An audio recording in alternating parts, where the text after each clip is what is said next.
Pumasok siya sa dealership na nakasuot ng payak na damit at mga bota na balot pa ng tuyong putik. Napatawa ang sales team, nagbibiro kung babayaran ba niya gamit ang gatas ng baka.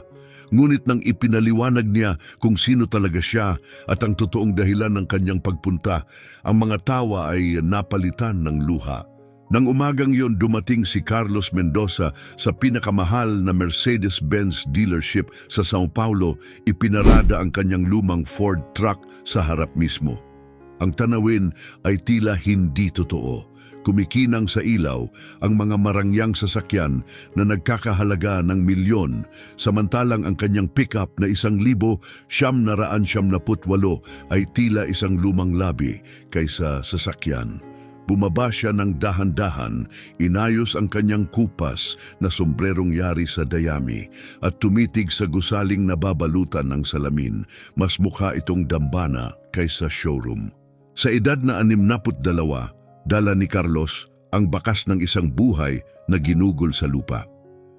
Magaspang at bitak-bitak ang kanyang mga kamay at dala niya ang payak na kilos ng taong hindi kailanman kinailangang magpanggap na mayaman para patunayan ang kanyang halaga. Ang kanyang kamiseta ay kupas na may checkered na disenyo. Ang pantalon ay may mga tagpi sa tuhod at ang kanyang mga bota ay nakapaglakad na sa mas maraming putik kaysa makikita ng karaniwang tao. Sa kanyang bulsa, dala niya ang ilang gusot at luma ng papel, mga papel na itinuturing niyang ginto. Nang buksan niya ang mabigat na salaming pinto ng dealership, sinalubong siya ng malamig na hangin mula sa air conditioning. Ang espasyo ay moderno at nakaka-intimidate, ngunit hindi madaling matinag si Carlos.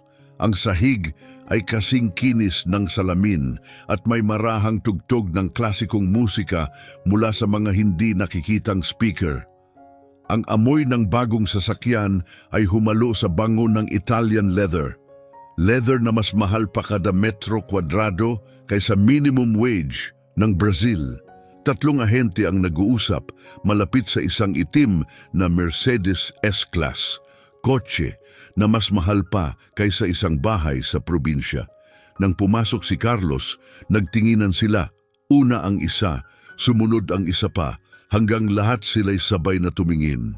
Para bang hindi siya nababagay doon. Naging mabigat ang katahimikan, para bang pati ang musika'y natigil. Magandang umaga, bati ni Carlos. Malamig at mababa ang tinig, tinig ng taong sanay marinig kahit hindi sumisigaw. Gusto kong makausap ang isang tao tungkol sa mga truck. Si Ricardo Reyes, ang manager ng dealership, ay nasa edad 40 at nakasuot ng mamahaling suit na mas mahal pa kaysa maraming sasakyan. Nakalapat ang kanyang buhok at kumikinang ang Swiss watch sa kanyang pulso.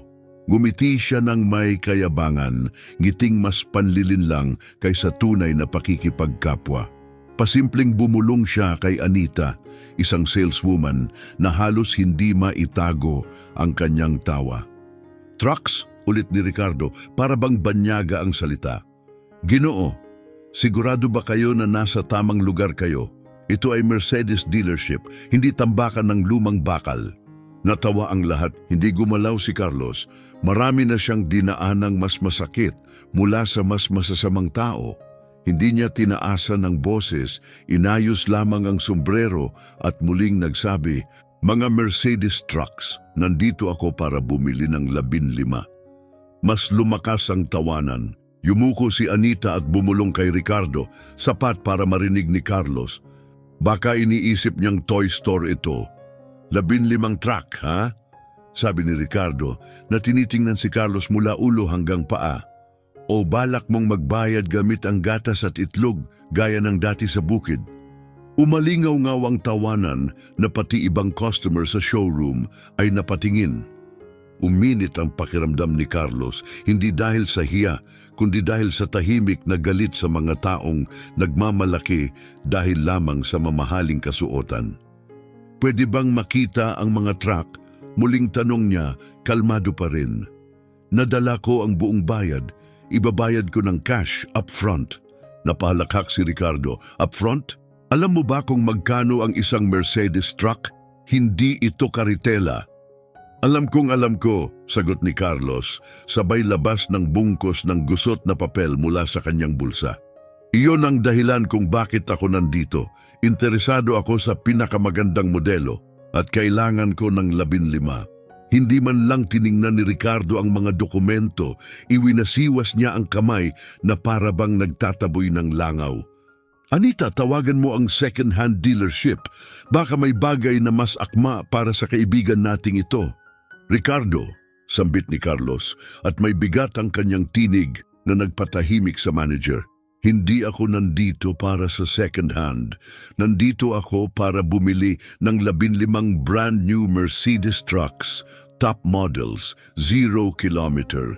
May lahat ng teknolohiya na meron kayo. Hindi nakatiis si Anita. At paano niyo babayaran lahat ng yan? Tugon niya ng may panunuya. Dalhin ang mais o iparada ang mga baka bilang collateral? Huminga ng malalim si Carlos. Alam niyang darating ang ganitong sandali. Palaging dumarating mga taong humuhusga base sa damit na akalay ang payak ay mahirap at ang simple ay mangmang. Magbabayad ako sa bank transfer, malinaw niyang sinabi. Diretso ang tingin kay Ricardo. Malinis na pera, matapat na kinita mula sa aking lupa. Lupa mo? Tugon ni Ricardo na may pahiwatig ng pang-aasar. Hulaan ko, maliit na piraso sa liblib na baryo. 12 hacienda, sagot ni Carlos nang walang pag-aatubili. Sa 4 na estado, 20,000 ektarya ng soy, mais at bulak. Nag-e-export ako sa China, Europa at Estados Unidos. Unti-unting nawala ang ngisi ni Ricardo. May bigat ang paraan ng pananalita ni Carlos. Tila may kumalabit sa kanyang pagmamataas. Ngunit nanaig pa rin ang kayabangan. Tingnan mo, Ginoong Carlos Mendoza, sambit niya ngayon gamit ang buong pangalan ni Carlos.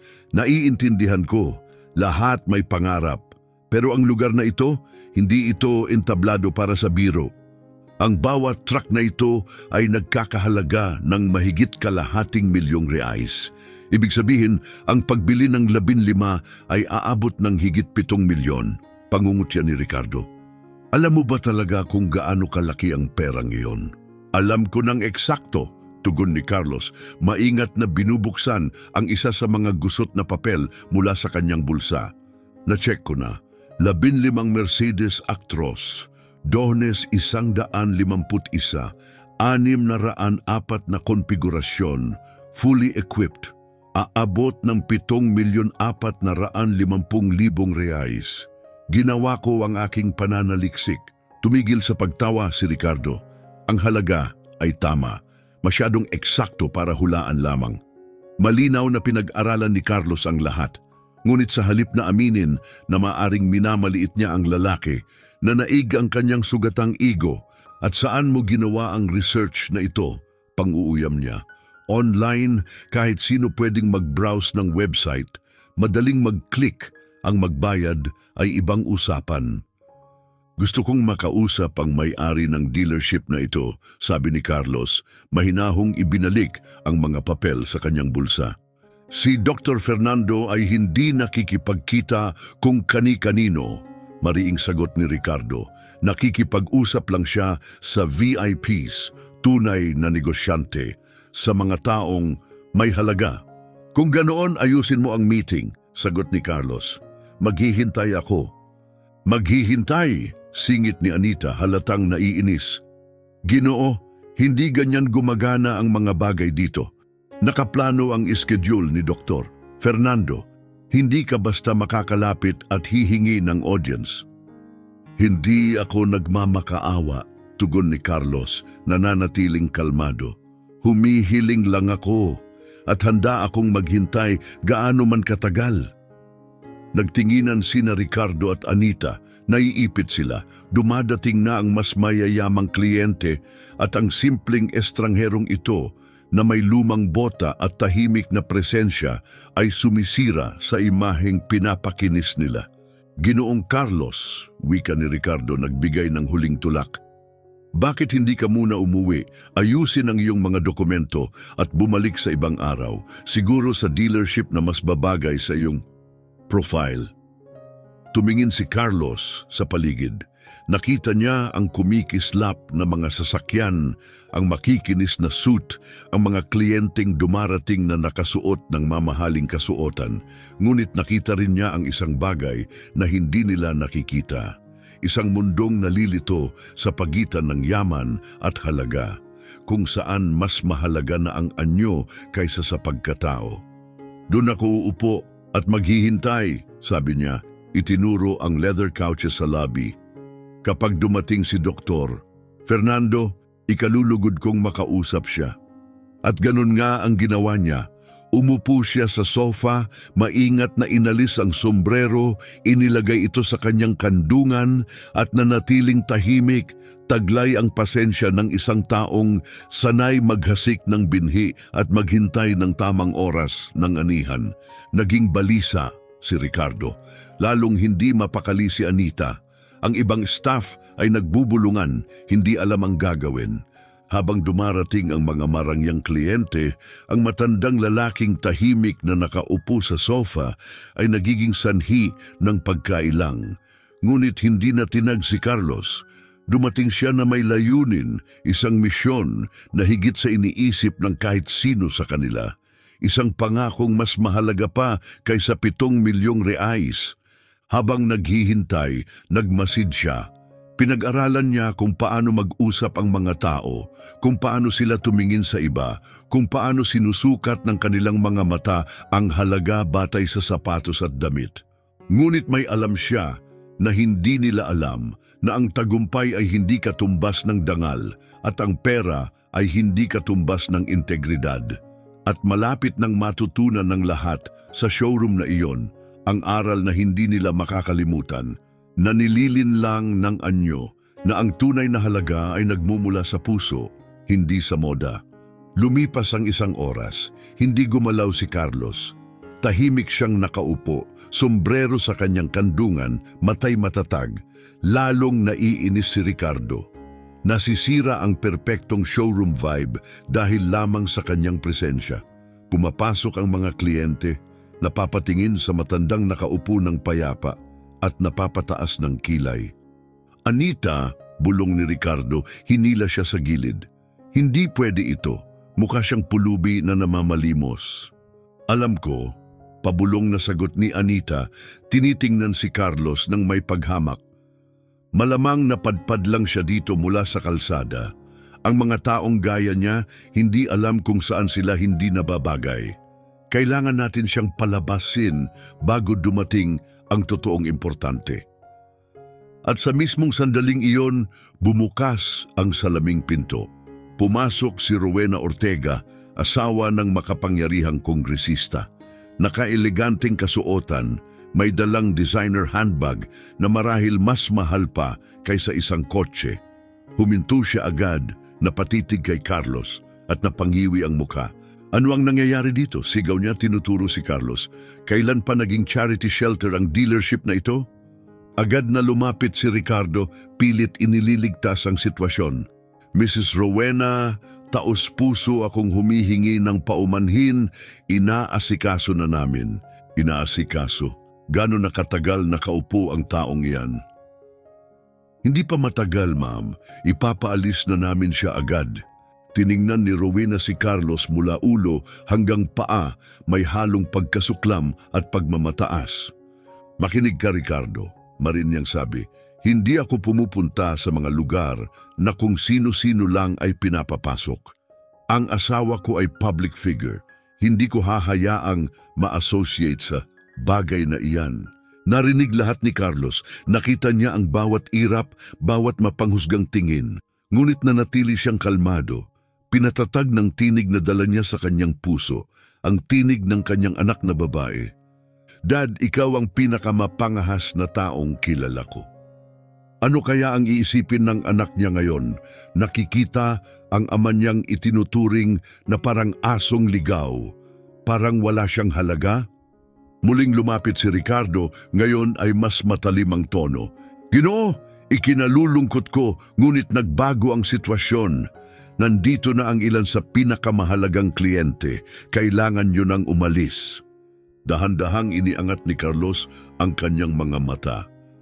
Hindi ako mas mahalaga kaysa sa iba, mariin niyang sabi. At malamig na tugon ni Ricardo, siyempre mas mababa ka. Lumapit na si Anita at kitang-kita ang kanyang paghamak. Tingnan mo ang suot mo kanya ng may panunuya at tingnan mo kung nasaan ka. Seryoso ka ba na naniniwala kang ito ang lugar para sa taong katulad mo? May karapatan akong nandito, tulad ng sino mang gustong bumili ng sasakyan. Maring sagot ni Carlos, payapa ang tinig. Tumawa ng mapait si Rowena. Bumili gamit ang mais at beans. Ang malupit na biro ay nagdulot ng malakas na tawanan mula sa mga staff. May sumikip sa dibdib ni Carlos, hindi dahil sa hiya, kundi dahil sa isang alaala. Narinig niya muli ang malambot na tinig ng kanyang anak. Daddy, bakit ba ang mga tao ay malupit sa iba kahit hindi lang magaganda ang suot nila? At sinagot niya noon, hindi sila talaga mas malupit, anak, mas maliit lang sila sa kalooban. Lumapit si Ricardo, matalim at mapang-alipusta ang tono. Diretsuhin na kita, pinapahirapan mo ang aming mga kliyente, sinasira mo ang imahe namin. Kung hindi ka aalis ng maayos, tatawag ako ng security. Kinuha ni Carlos mula sa bulsa ang mga gusot na dokumento, bank statements, titulo ng lupa, record ng export. Makakatulong ba kung ipakita kung may kakayahan akong magbayad? Tanong niya. Hindi man lang tumingin si Ricardo, kayang iprint ng kahit sino ang mga pekeng papel. Kahit bata, kaya nang mag-forge gamit ang computer. Mga tunay na dokumento ito, tugon ni Carlos, iniaabot ang mga papel. Tunay? Tawa ni Anita. Gaya ng mga imahinatibo mong 15 truck? Biglang nagkaroon ng interes si Rowena. 15 truck? Ano ang sinasabi niya? Napabuntong hininga si Ricardo, halatang naiinis sa sitwasyon. Mrs. Rowena, sinasabi ng Ginoo na nandito siya para bumili ng 15 Mercedes trucks. Sumabog sa tawa si Rowena, umalingaw-ngaw sa buong dealership. 15 truck? Alam ba niya kung magkano yon? 7,450,000 reais, tugon ni Carlos ng diretsyo. Naalala niya pa ang presyo, tawa ni Anita.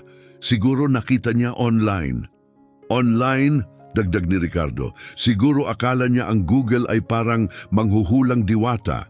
Iniisip ng mga taong tulad niya na kaya ng internet gawing totoo ang mga panaginip. May umusbong sa loob ni Carlos. Isang tahimik at matatag na apoy, hindi galit, kundi malalim na pakiramdam ng kawalang katarungan. Naalala niya ang kanyang anak, nakahiga sa kama ng ospital, mahina ngunit puno ng pag-asa. Daddy, kapag gumaling ako, pwede ba tayong magtayo ng ospital para sa mga batang babae na walang pera? O prinsesa, tutulungan natin silang lahat. Nandito siya ngayon para tuparin ang pangakong iyon, ngunit pinagtatawanan lamang. Maaari ko bang ipaliwanag kung bakit ko kailangan ng mga truck? Tanong ni Carlos, sinusubukan pang makipag-usap. Ngumisi si Ricardo. At para saan iyon? Para maghatid ng patatas sa kalsadang putikan. Para magdala ng soybeans para sa export, seryosong sagot ni Carlos. Ang taunang produksyon ko ay 500,000 tonelada. Napatigil ang lahat, tahimik. Ang kalahating milyong tonelada ay hindi maliit na sakahan. Iyon ay pang-industriya, tunay na negosyo. Ngunit si Ricardo, nilamon ng sariling kayabangan ay hindi umatras. 500,000 tonelada, pang-uuyam niya. Oo nga naman, at siguro ako rin ang presidente ng Mercedes-Benz Brazil. Hindi ka nakikinig, sagot ni Carlos, mabigat ang boses. Hindi ako pumunta rito para maglaro. Pumunta ako rito para tuparin ang isang pangako. Pangako? Tawa ni Anita. Pangako kanino? Lada sa mga manok mo? At yun na, tumayo si Carlos, hindi para umalis, kundi dahil hindi na niya kayang tiisin ang kanilang panunuya.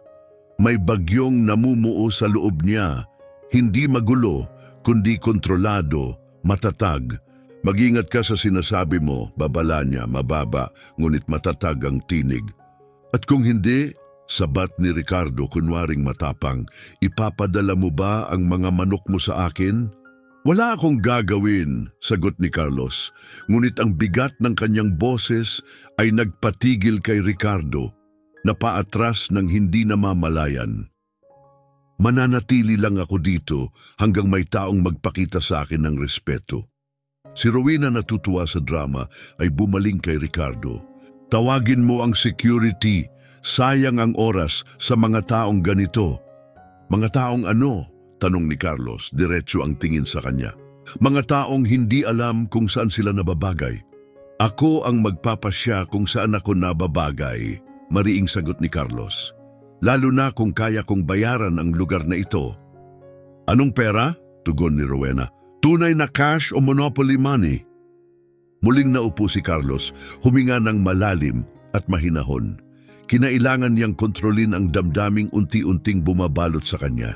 Bumalik ang kanyang isipan sa isang maaraw na linggo sa bukid. Isinama niya noon ang anak. Namangha ito sa malalaking truck na dumadaan, punong-puno ng soybeans. Daddy, saan papunta ang lahat ng iyon? Sa iba't ibang bansa, anak, para pakainin ang mga pamilya sa buong mundo. Wow, so tinutulungan mo palang pakainin ang buong mundo? Oh, prinsesa ko, kapag lumaki ako, gusto kong tumulong din, pero gusto kong tulungan ang mga batang babae na may sakit na gaya ko. At iyon ang tunay na dahilan kung bakit siya naroon. Hindi para sa mga sasakyan, hindi para sa yabang, kundi para sa isang pangarap na binuo kasama ng kanyang anak. Isang ospital, itinayo mula sa pag-ibig, at kaya naghintay si Carlos, sawa na si Ricardo. Lumapit siya, halatang nawawala ang pasensya. Yan na, tapos na ang sirkus na ito, singhal niya. Lumabas ka na o ipapahila kita sa security. Nananatiling kalmado si Carlos. Sige, tawagin mo sila. Napatitig si Ricardo, hindi makapaniwala. Tawagin sino? Nababalisa ka na ba? Hindi ako nababalisa, tugon ni Carlos. Determinado lang ako. Lumapit si Anita at bumulong sa isa pang empleyado na agad umalis marahil tatawag ng security. Nakita iyon ni Carlos, ngunit hindi siya natinag. Humarap na siya sa mas matitinding laban. Mga gabing nagbabantay sa tabi ng kama sa ospital, mga luha na mas masakit kaysa anumang insulto o kahihiyan. Kung ikukumpara doon, walang-wala ang sandaling ito. Alam niyo ba kung ano talaga ang problema ninyo? Tanong ni Carlos, humarap sa lahat. Naniniwala kayong ang mamahaling damit ang batayan ng halaga ng isang tao. Umirap si Rowena, at hindi ba ganon? Hindi, matibay na sagot ni Carlos. Ang nagbibigay halaga sa tao ay karakter, at hindi mabibili ang karakter sa shopping mall. Parang kulog ang dating ng kanyang mga salita. Biglang natahimik ang paligid, para bang naubos ang hangin sa silid. Ilang sandali, walang nagsalita, hanggang sinubukan ni Ricardo na baliwalain. Magandang talumpati, profesor, panguuyam niya. Pero hindi ito classroom, dealership ito. Negosyo ang pakay namin. At yun mismo ang dahilan kung bakit ako nandito, para makipagnegosyo. Anong pera? Balik ni Ricardo, bagamat hindi na kasing kumpiyansa. Inabot ni Carlos ang kanyang bulsa at naglabas ng bank card. Itim, ang klase ng card na ginagamit para sa milyon-milyong transaksyon. Nasilip iyon ni Ricardo at kahit pilit niyang nagkunwaring walang pakialam, nagbago ang ekspresyon ng kanyang mukha. Peke rin ang card, aniya, ngunit unti-unti nang nawawala ang lakas ng boses niya. Dumating ang dalawang malalaking security guard, nakauniforme, seryoso at profesional. Lumapit sila kay Carlos na may mabigat na hakbang. Ito ba ang lalaki? Tanong ng isa kay Ricardo. Oo! Mabilis na sagot ni Ricardo. Pinapahirapan niya ang mga kliyente ng mahigit isang oras. Tumingin si Carlos sa mga guwardiya, mga taong manggagawa rin, marahil kumikita lamang ng minimum wage para magpanatili ng kaayusan. Mga taong hindi malayo sa kanya, mga taong nakakaintindi ng hirap ng araw, hirap ng desisyon, hirap ng buhay. Ginoo, maingat na sabi ng isa, kailangan naming hilingin na lumabas kayo. Wala akong ginawang masama, sagot ni Carlos. Naiintindihan namin, tugon ng gwardya. Ngunit ang presensya ninyo'y nakakaistorbo na sa iba. Nakakaistorbo? Dahil ba nakaupo ako sa sofa? Alam niyo kung bakit, Ginoo. Dahan-dahang tumayo si Carlos, hindi para umalis, kundi para tumingin sa kanila ng mata sa mata. May mga anak ba kayo? Tanong niya. Nagalinlangan ng mga gwardya, hindi alam kung sasagot. Mayroon ba kayo? Ulit ni Carlos, malamig ang tinig. Meron, sagot ng isa. Ako rin meron, sabi ni Carlos, at sa unang pagkakataon nanginig ang kanyang boses. Isang anak na babae, 8 taong gulang, ang pinakamahalagang kaluluwang nakilala ko.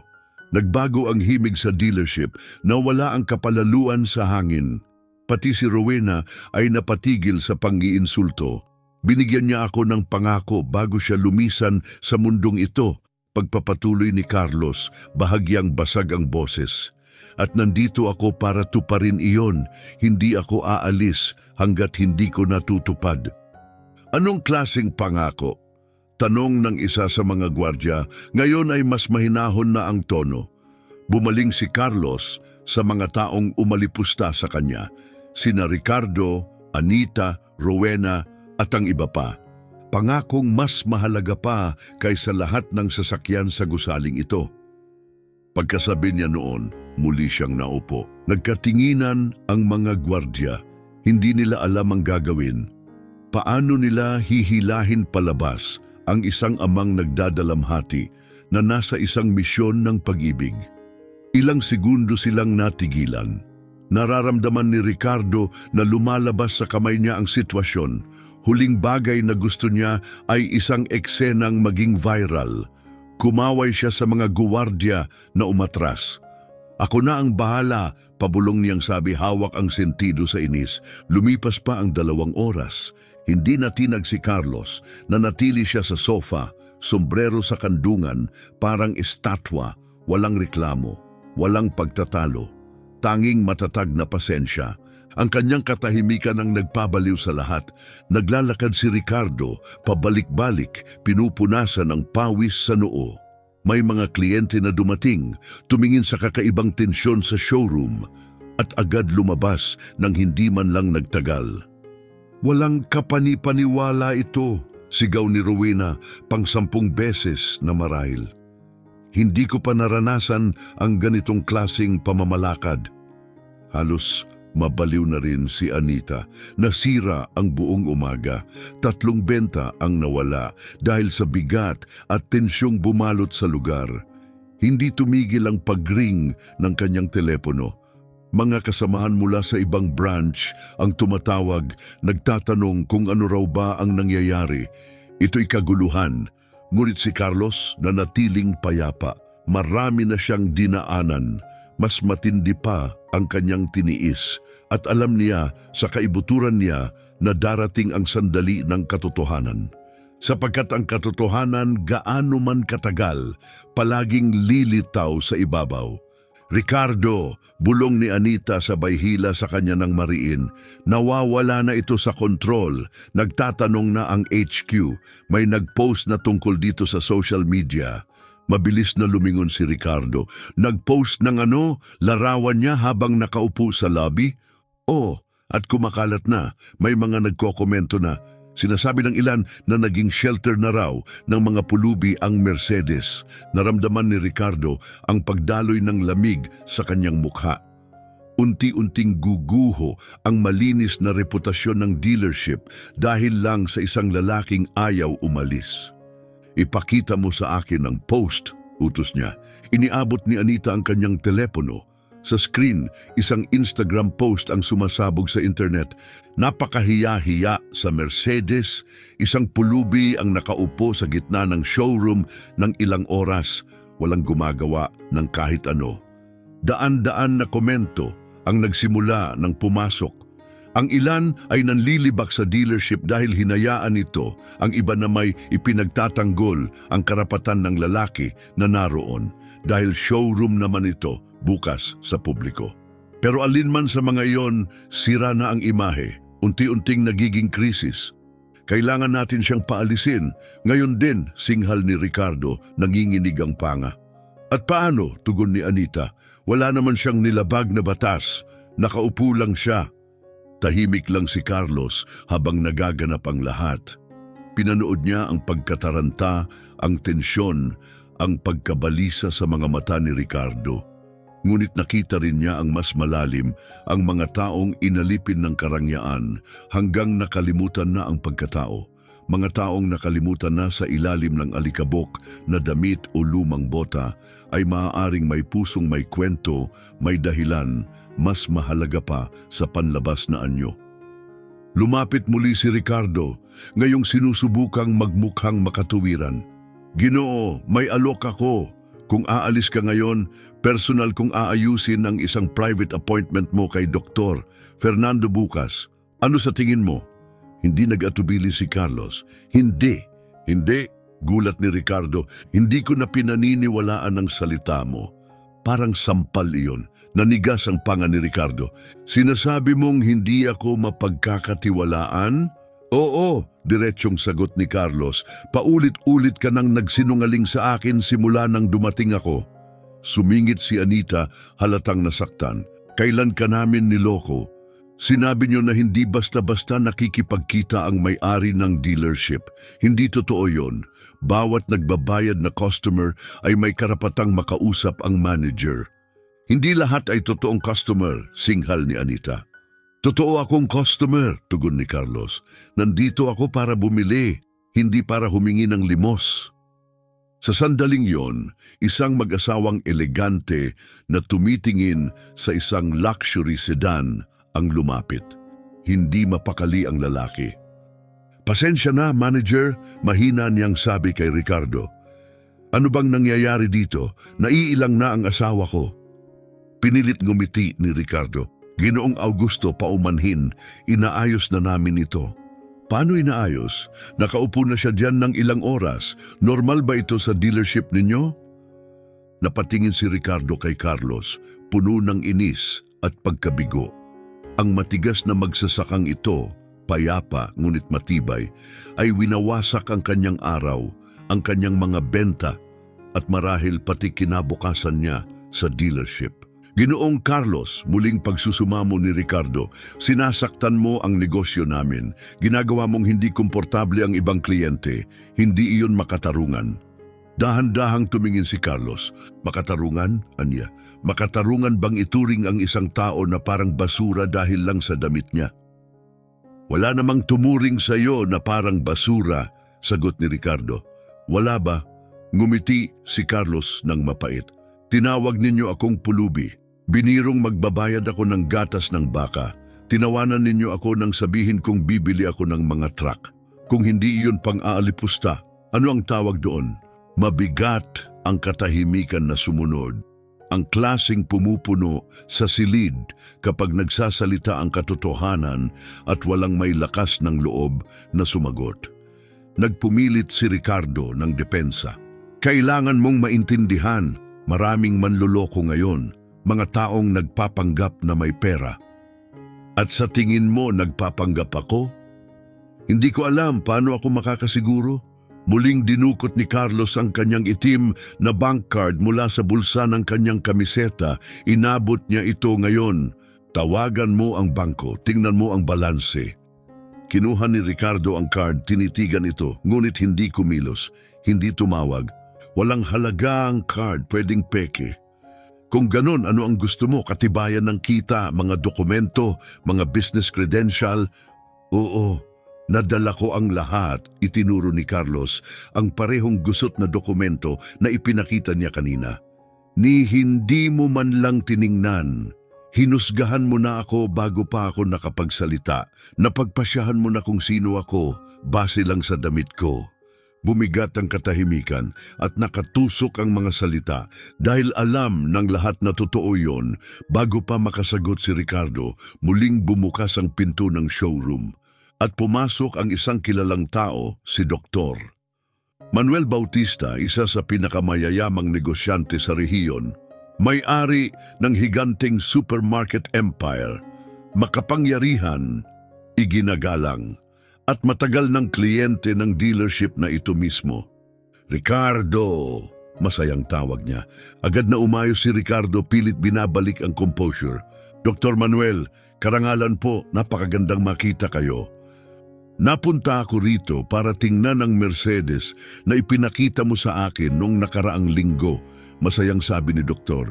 Manuel, available pa ba ito? Siyempre, sagot ni Ricardo sabay turo sa display. Dito po, please. Ngunit habang dumaraan sila sa reception area, huminto si Dr. Manuel.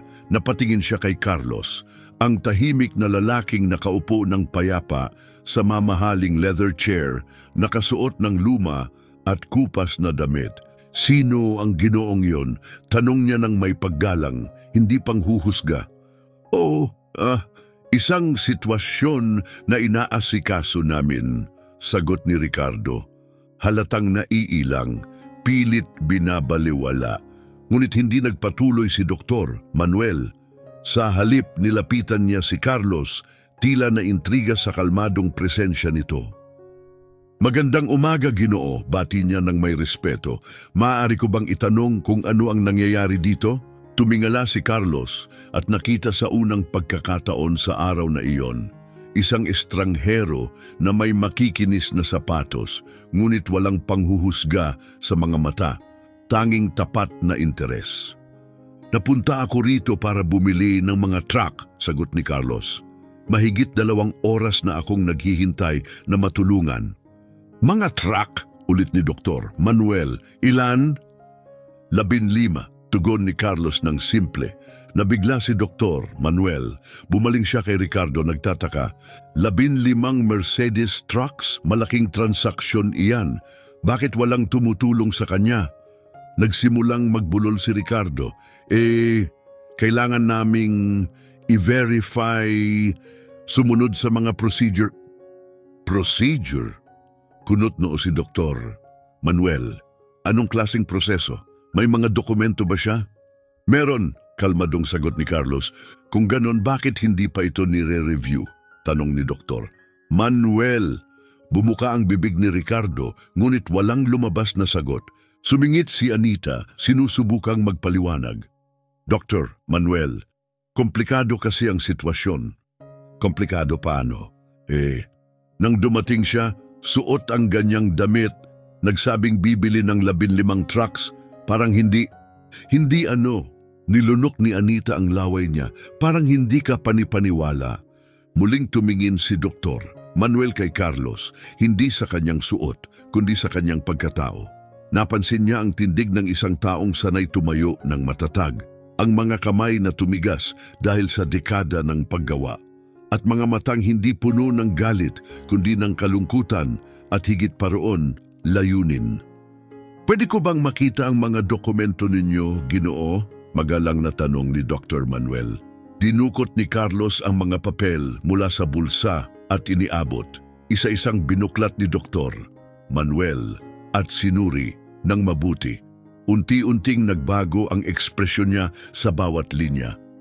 Mga bank statement na nagpapakita ng milyon-milyong balanse, mga kontrata ng export papuntang China at Europa, mga legal na titulo ng 12 sakahan sa 4 na estado. Diyos ko, bulong ni Dr. Manuel, bumaling siya kay Ricardo. Alam mo ba kung sino ang taong ito? Nagulat si Ricardo. Sino? Ito si Carlos Mendoza, sagot ni Dr. Manuel. Isa sa pinakamalalaking agricultural producer sa bansa. Nabasa ko ang tungkol sa kanya sa Exame Magazine noong nakaraang buwan. Hindi ko lang agad nakilala. Parang biglang gumuho ang sahig sa ilalim ni Ricardo. Namutla si Anita. Napatigil si Rowena, hindi makapagsalita. Sinubukang bumawi ni Ricardo. Dr. Manuel, Hindi namin naintindihan. Hindi. Matalim na putol ni Doktor. Manuel, ayaw ninyong intindihin. Hinusgahan ninyo siya sa sandaling pumasok siya dito, base lang sa kanyang damit. Nananatiling nakaupo si Carlos. Alam na niya ang ganitong pagbabago, ang mabilis na paglipat mula sa pangungutya patungong paggalang kapag naamoy ang pera. Ngunit hindi niya hinahangad ang kanilang pagsang-ayon. Hindi niya kailangan ang kanilang respeto dahil sa kayamanan niya. Ang nais lang niya ay dignidad, ang uri ng pagtrato na nararapat sa bawat tao, anuman ang kasuotan. Ginoong Carlos, sabi ni Doktor, Manuel na may tunay na pagsisisi, patawarin ninyo ako sa nangyari sa inyo ngayon. Hindi ito ang kinakatawan ng brand ng Mercedes. Tumango si Carlos, salamat. Nagatubili si Doktor. Manuel sa kamaingat na nagtanong, pwede ko bang malaman bakit kailangan ninyo ng 15 truck? Sandaling nag-alinlangan si Carlos. Tinamaan ng sugat na matagal nang nakabaon. Mahabang kwento, mahina niyang tugon. May oras ako, sabi ni Doktor. Manuel, tumingin si Carlos sa paligid, kay Ricardo na pawisan sa kahihiyan, kay Anita na hindi makatingin sa kanya, kay Rowena na nakikinig ng nakangangang parang batang nabigla, at sa showroom na tumawa at nang insulto sa kanya. Marahil ito na ang oras. Oras upang ipakita ang katotohanan. Hindi lang kung sino siya, kundi kung bakit siya dumating. Ito ay pangakong ginawa ko para sa isang taong napakahalaga sa akin, sabi ni Carlos, nanginginig ang tinig. Isang taong wala na, pero araw-araw ay kasama ko pa rin. Nadama ni Dr. Manuel ang bigat ng mga salita at hinayaan siyang makapagsalita pa. Isang pangakong mas mahalaga pa kaysa alinmang sasakyan dito, ang pinakamahalagang pangako sa buhay ko. Lumalim ang hangin sa loob ng dealership. Walang sino mang nangahas magsalita. Hawak pa rin ni Doktor Manuel ang mga papel, ngunit ang atensyon niya ay nasa lalaking nasa harap niya. Isang taong mali ang paghusga nila. Isang taong hindi ginagabayan ng kayabangan o ego, kundi ng pagdadalamhati, ng pag-ibig, ng mas malalim pa kaysa kayamanan. Ginoong Carlos, mahinahong sabi ni Doktor, Manuel, kamangha-mangha ang mga bilang na ito, 250,000 tonelada ng soybeans kada taon. Tumango si Carlos, yan ang produksyon ngayong taon. Sa susunod, target namin ay 600,000. Karamihan nito ay ine-export. 80% ay papuntang China, sagot ni Carlos. Ang natitira papunta sa Europa at iba pang bansa. Ang natitira ay papunta sa Europa at Estados Unidos, dagdag ni Carlos. Naramdaman ni Ricardo na nanghihina ang kanyang tuhod. Nasa harap niya ang pinakamalaking oportunidad ng benta na natagpuan niya, ngunit unti-unting naglalaho. 15 Mercedes trucks, isang transaksyong nagkakahalaga ng higit 7 milyong reais. Ang komisyon pa lamang ay kayang magbago ng kanyang buhay. Sapat para bumili ng isang bagong bahay, marahil 2. Dr. Manuel, nagsimula si Ricardo ng kabado, sinusubukang makisawsaw muli. Ipapaliwanag ang eksakto? Putol agad ni Dr. Manuel, matalim ang boses na puno ng pagkadismaya. Ipapaliwanag kung paano mo tiningnan ang isa sa mga pangunahing agricultural producer ng bansa at binaliwala siya dahil lang sa kanyang suot? Hindi namin alam kung sino siya, mahina ang sagot ni Ricardo.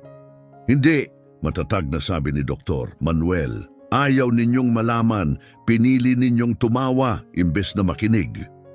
Sumingit si Anita, desperadong ipagtanggol ang sarili.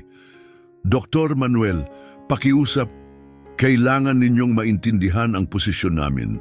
Araw-araw kaming may nakakasalamuha na manluloko. Mga taong nagpapanggap na may pera. Kaya ba para sa inyo, lahat ng magsasaka ay manluloko? Singhal ni Dr. Manuel, nanlilisik ang mga mata. Hindi po yun ang ibig naming sabihin. Kung ganon, ano ang ibig ninyong sabihin? Mariing tugon ni Dr. Manuel. Tunog matinding pagkiling at panghuhusga sa akin. Ang salitang iyon ay tumama ng malakas, prejudice, nagyelo ang buong showroom. Walang gustong umamin pero lahat ay nakaramdam ng hapdi ng paratang at alam nilang totoo iyon. Pati si Rowena na buong umaga ay puro panlilibak at pangungutya kay Carlos ay ngayon napahiya at natahimik na pagtantong nasa maling panig siya. Ang ibang kliyente na nakasaksi ng lahat ay nagsimulang umiwas, hindi komportable sa asal na nakita nila. Ginoong Carlos, wika ni Dr. Manuel ng marahan, bumaling muli sa kanya. Sa ngalan ng lahat ng customer dito, taos puso akong humihingi ng paumanhin. Nakakahiya ang naranasan ninyo ngayon. Bahagyang tumango si Carlos, ngunit hindi siya naroon para sa mga paumanhin. Dumating siya upang tuparin ang isang bagay na mas malalim kaysa sa kanyang pride. Dr. Manuel, sabi niya, mabigat ngunit matatag ang boses. Maaari ko bang sabihin sa inyo kung bakit ko kailangan ng 15 truck na ito? Siyempre, tugon ni Dr. Manuel, pakiusap, ikwento mo. Huminga ng malalim si Carlos. Bubuksan niya ang pinakamapait na kabanata ng kanyang buhay sa harap mismo ng mga taong umalipusta sa kanya ng ilang oras. Ngunit alam niyang kailangan nilang marinig ito. Kailangan nilang maintindihan ang kanilang ininsulto. May anak akong babae, panimula niya, nanginginig ang tinig. Ang pangalan niya ay Carmen, ang pinakamagandang kaluluwa na nilikha ng Diyos. Agad na nagbago ang atmosfera, pati si Ricardo ay natigilan. Ang mga salita ni Carlos ay tumahimik sa buong silid. 8 lang ang edad niya, pagpapatuloy ni Carlos. Namumuo ang luha sa kanyang mga mata. Kulot ang buhok, isang ngiting kayang magpasigla ng buong bahay. Matalino siya, gustong maging doktor balang araw. Lumapit si Dr. Manuel, ramdam ang bigat ng sagradong kwento. Si Carmen ay ipinanganak na may sakit sa puso. Hindi naman sobrang bihira, sabi ng mga doktor, maaayos ito sa operasyon. Pero kailangan daw ay mas matanda na siya bago isagawa, mga 10 taon gulang. Napatigil si Anita. May anak din siyang babae na kasing edad. At sa sandaling iyon, bumalik sa kanya ang lahat ng sinabi niya kanina, parang isang malakas na bugso ng pagkakasala. Habang hinihintay ang tamang edad, namuhay siya na parang karaniwang bata, naglaro, nag-aral, tumulong sa bukid.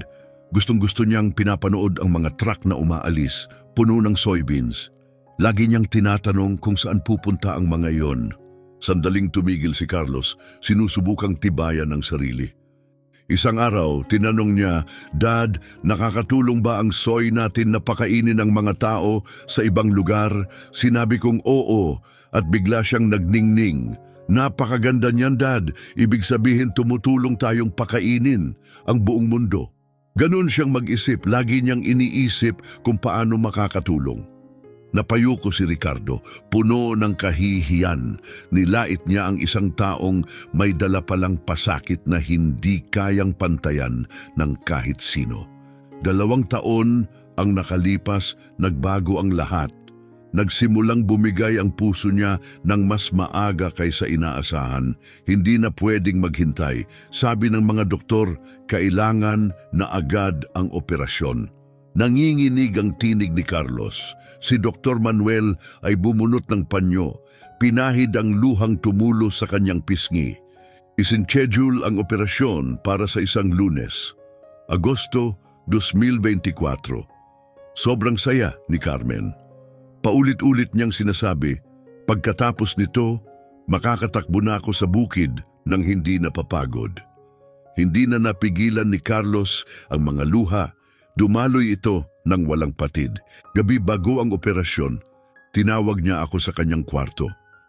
Natatakot siya, pero sinusubukang maging matapang. Hinawakan niya ang kamay ko at pinaupo ako sa tabi ng kanyang kama. Ngayon si Anita naman ay umiiyak, tahimik na dumadaloy ang luha habang iniisip ang sarili niyang anak sa parehong sitwasyon. Tumingin siya sa akin at nagsabi, Daddy, kung may mangyari sa akin, ipapangako mo ba sa akin ng isang bagay? Sinabi kong huwag niyang isipin ang mga ganoon na magiging maayos siya, pero nagpilit siya, ipangako mo daddy. Nabihag ng damdamin si Dr. Manuel, lumapit pa siya at marahang nagtanong, ano ang ipinapapromise niya sa iyo? Pinunasan ni Carlos ang mga luha sa kanyang mga mata. Pagkatapos, may payapang determinasyon, tumingin siya sa bawat mukha sa silid, kay Ricardo, Anita, Rowena. Sa lahat ng taong tumawa at nanghamak sa kanya nang hindi man lang alamin kung sino talaga siya. Tiningnan niya ako, panimula ni Carlos ng mahina, at sinabi, i-promise mo sa akin na tutulungan mo ang mga mahihirap na batang babae na may sakit na katulad ko. I-promise mo na magtatayo ka ng ospital para sa kanila. Ganap na natahimik ang dealership. Pati ang ingay ng trapiko sa labas ay tila naglaho. Ibinigay ko ang pangakong iyon, bulong ni Carlos, puno ng lungkot at lakas ang boses. Nangako ako sa kanya na tutulungan ko ang bawat batang babae na kaya ko. Mahinang tinig ang ginamit ni Dr. Manuel. At ang operasyon? Dahan-dahang tumango si Carlos. Hindi siya nakaligtas. Tumigil ang kanyang puso sa operating table. Nang hina si Anita, bumuhos ang kanyang mga luha. Si Ricardo ay napasandal sa dingding, winawasak ng bigat ng konsensya. Tinakban ni Rowena ang kanyang mukha ng mga kamay. Walang sino man ang nakapaghanda para dito yun, at ngayon wala ni isa ang makalimot. Pumanaw siya noong Lunes ng umaga, pagpapatuloy ni Carlos. Ngunit bago siya lumisan, bumulong siya sa akin. Huwag mong kalimutan ang pangako, Dad. Tulungan mo ang mga batang babae. Ngayon ay umiiyak na rin si Dr. Manuel, labis na naaantig. Paano naman ang mga truck? Tanong niya ng banayad. Tumingala si Carlos. Nanginginig pa rin ang kanyang boses, ngunit puno ito ng layunin. Ang 15 truck ay kumakatawan sa 15 buwan na hinintay ni Carmen para sa kanyang operasyon. Bawat truck ay magdadala ng pangalan ng isang batang babae na nangangailangan ng gamutan. Namangha si Dr. Manuel.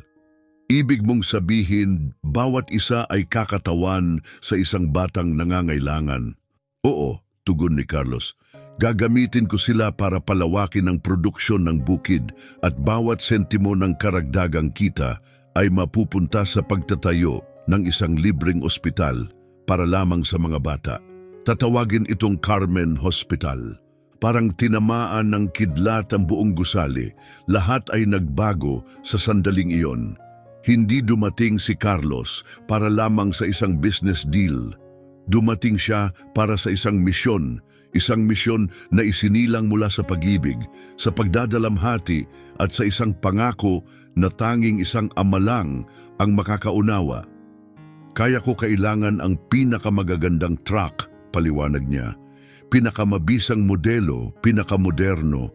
Kailangan kong mapabilis ang transportasyon, mapataas ang produksyon. Bawat dagdag na riyal na kikitain ko ay katumbas ng isa pang batang maliligtas. Dahan-dahang lumapit si Ricardo, durog ng bigat ng lahat ng narinig. Ginoong Carlos, anya nanginginig ang boses. Hindi ko alam. Paano mo malalaman? Tahimik na tugon ni Carlos. Hindi mo man lang ako pinakinggan. Patawad, sabi ni Ricardo, at sa unang pagkakataon totoo ito. Wala nang kayabangan sa kanya, tanging pagsisisi. Totoong patawad ako sa ginawa namin sa iyo. Tumingin si Carlos sa kanyang mga mata. Hindi ako ang dapat mong hingan ng tawad. Si Carmen, tinawanan ninyo ang kanyang pangarap. Lumapit si Anita, bumabaha ang mga luha sa kanyang pisngi. May anak akong kasing edad niya, anya, nanginginig ang boses. Hindi ko maisip. Subukan mong isipin, sagot ni Carlos, banayad ngunit mariin. Isipin mong ang anak mo ang humihiling sa iyo na tulungan ang iba katulad niya. At isipin mong pumasok ka sa isang lugar para tuparin iyon, ngunit tinrato kang parang basura. Parang tabak ang mga salita niya. Lahat ay naramdaman ang bigat ng katotohanan. Hindi lang nila ininsulto ang isang customer, ininsulto nila ang isang amang nagdadalamhati, isang sagradong alaala, isang pangarap na isinilang mula sa pighati. Dumating ako rito, sabi ni Carlos, dahil nabasa ko na ang dealership na ito ay sumusuporta sa mga social projects. Akala ko baka may makakaintindi sa ginagawa ko. Umiling si Dr. Manuel, hindi makapaniwala. Hindi katanggap-tanggap ang nangyari ngayon, sabi niya. Makikipag-usap ako kay Dr. Fernando mismo. Nasaan siya? Lagi siyang dumarating 3:00 ng hapon, sagot ng isa. Tumingin si Carlos sa orasan, 2:50. Matapos ang halos 4 na oras ng paghihintay, 4 na oras ng pangungutya, kahihiyan at pambabaliwala, makikita na niya ang taong maaaring magtuwid ng lahat. Ginoong Carlos, muling sabi ni Ricardo, lumapit na may pulang mata. Kung pahihintulutan mo ako, gusto kong tumulong, gusto kong suportahan ang ospital. Paano? Tanong ni Carlos. Ibibigay ko ang buong komisyon ko mula sa benta ng truck. Bawat sentimo para sa Carmen Hospital. Pinunasan ni Anita ang kanyang mga luha. Isasama ko ang akin, dagdag niya. Tumingin si Carlos sa kanila. Ngayon, wala na siyang nakitang kayabangan. Nakita niya ang pagsisisi. Totoo, taos-pusong pagsisisi. Mga taong sa wakas ay nakakita ng lampas sa sarili nilang pagkiling. Magiging proud si Carmen, mahina niyang sabi. Sa sandaling iyon, bumukas ang pintuan ng dealership. Pumasok ang isang matangkad na lalaki. Nasa edad 60, naka-tailored suit, pilak ang buhok at maayos ang pagkakasuklay at may presensyang agad na nagbibigay ng respeto. Siya si Dr. Fernando, ang may-ari ng dealership. Huminto siya sa bungad. Mabigat ang atmosfera. May 3 na umiiyak. May iba na nakatigil, hindi makagalaw. Ang tensyon ay parang kuryenteng nakalutang sa hangin. Anong nangyayari rito? Tanong niya, naguguluhan sa eksena. Lumapit si Dr. Manuel. Fernando, kailangan nating mag-usap. Ngayon din. Tungkol saan? Tungkol sa kung paano tinrato ng mga tauhan mo ang pinakamahalagang kliyente na pumasok kailanman sa dealership na ito. Tumingin si Dr. Fernando sa paligid, saka tumuon ang mga mata kay Carlos. Nakaupo pa rin, ang mukha ay puno ng lungkot at tahimik na lakas. Sino ang lalaking iyon? Tanong niya. Hindi nagatubili si Dr. Manuel. Iyan si Carlos Mendoza, sabi niya, at may dala siyang kwento na magbabago ng lahat ng akala mo tungkol sa customer service. Tumayo si Carlos mula sa upuan, dahan-dahan, may payapang dignidad. Hindi na lang siya isang kliyente, isa siyang ama na nasa isang misyon at sa wakas maririnig na siya. Ngunit sa puntong iyon, hindi na tungkol sa mga truck ang usapan. Tungkol na ito sa katarungan. Katarungan para kay Carmen. Tumingin si Dr. Fernando sa paligid ng kanyang dealership at agad na naramdaman na may malubhang nangyari sa kanyang pagliban. Mabigat ang hangin, namumutla at nanginginig ang kanyang mga empleyado. Naiilang ang mga kliyente at sa gitna ng lahat ay naroon ang isang payak na lalaki, kalmado, kontrolado, ngunit may dignidad na mas matalim pa sa salita. Manuel, wika ni Fernando, sabay hila sa kanyang matagal ng kaibigan. Ano ang nangyayari? Hindi ka maniniwala, sagot ni Manuel. Dumating ang Ginoong ito, 4 na oras na ang nakalipas para bumili ng 15 Mercedes trucks at tinrato siya ng iyong staff na parang palaboy. 15 truck? Lumaki ang mga mata ni Fernando. Iyan ay higit 7 milyong reais. Eksakto, at kailangan mong tingnan ang mga dokumento niya. Tinanggap ni Dr. Fernando ang mga gusot na papel na buong araw dala ni Carlos. Habang binubuklat niya ang mga ito, mula pagkalito, naging pagkabigla ang ekspresyon niya. Hindi lamang ito mga sales papers, kundi mga ebidensya ng isang imperyong agrikultural na hindi kilala ng karamihan. 12 sakahan sa 4 na estado, bulong ni Fernando. Mga export papuntang Europa, China, US. Bigla siyang napatigil. Nanlaki ang kanyang mga mata. Sandali, Carlos Mendoza? Iyon bang Carlos Mendoza? Tumango si Manuel. Siya nga. Ibig mong sabihin ito si Carlos Mendoza ng Mendoza Agronegocios. Iyon mismo. Halos mawalan ng balanse si Dr. Fernando. Ang taong ito'y may halaga na higit 200 milyong reais, bulong niya. Isa siya sa pinakamatagumpay na agricultural producer sa buong Brazil. Narinig ni Ricardo ang lahat. Nanlumo siya, namutla, nanghina ang tuhod. Kumapit si Anita sa isang luxury car, hirap manatiling nakatayo. Mabilis na lumapit si Dr. Fernando kay Carlos. Pula ang mukha sa hiya at hindi makapaniwala. Ginong Carlos Mendoza, sabi niya. Ako si Fernando Andrade, may-ari ng dealership na ito. Tumayo si Carlos at iniabot ang kamay. Ikinagagalak kitang makilala, Dr. Fernando. Hindi, tugon ni Fernando. Akin ang karangalan at may utang akong malaking paghingi ng tawad sa hindi katanggap-tanggap na pagtrato na natanggap mo rito ngayon. Salamat, sagot ni Carlos ng payak. Pakiusap, gusto kong malaman ano nga bang nangyari. Tumingin si Carlos kina Ricardo at Anita na para bang mga taong nagising mula sa bangungot. Dumating ako dito 9:00 ng umaga, panimula ni Carlos. Napunta ako para bumili ng 15 Mercedes trucks, ngunit tinrato nila akong parang pulubing ng loloko. Napatitig si Fernando. Sinabi nila iyon sa'yo? Tumawa sila. Tinanong kung magbabayad ako gamit ang gatas ng baka. Sinabing mukha akong palaboy. Inisip nila na hindi ko alam magbasa. Namula sa galit ang mukha ni Fernando. Bumaling siya kay Ricardo, nagliliyab ang mga mata. Totoo ba ito? Bumuka ang bibig ni Ricardo, ngunit walang lumabas. Sumagot ka, singhal ni Fernando. Sa huli, napasigaw si Ricardo, "Oh, totoo, pero hindi namin alam kung sino siya." Hindi ninyo alam? Umuukil-kil ang boses ni Fernando. At iyon ba ang nagbibigay sa inyo ng karapatan na insultuhin siya? Tratuin siyang parang wala siyang halaga? Hindi po, sir, basag ang boses ni Ricardo. Alam ba ninyo kung sino si Carlos Mendoza? Patuloy ni Fernando, gumastos na siya ng higit 50 milyong reais sa Mercedes, mga traktora, kagamitan, makinarya. Isa siya sa pinakamalaking kliyente natin sa buong bansa. Napasubsob si Anita sa pag-iyak. Sumiklab bigla ang lahat ng katotohanan. Ang kanyang panghuhusga ay hindi lang nagkawala ng benta, maaari pang magtapos sa kanyang karera. Ngunit higit pa sa lahat ng iyon, patuloy ni Fernando, ininsulto ninyo ang isang lalaking may dalang pinakamasakit na pighati na pwedeng maranasan ng isang magulang. Anong ibig ninyong sabihin? Tanong ni Ricardo.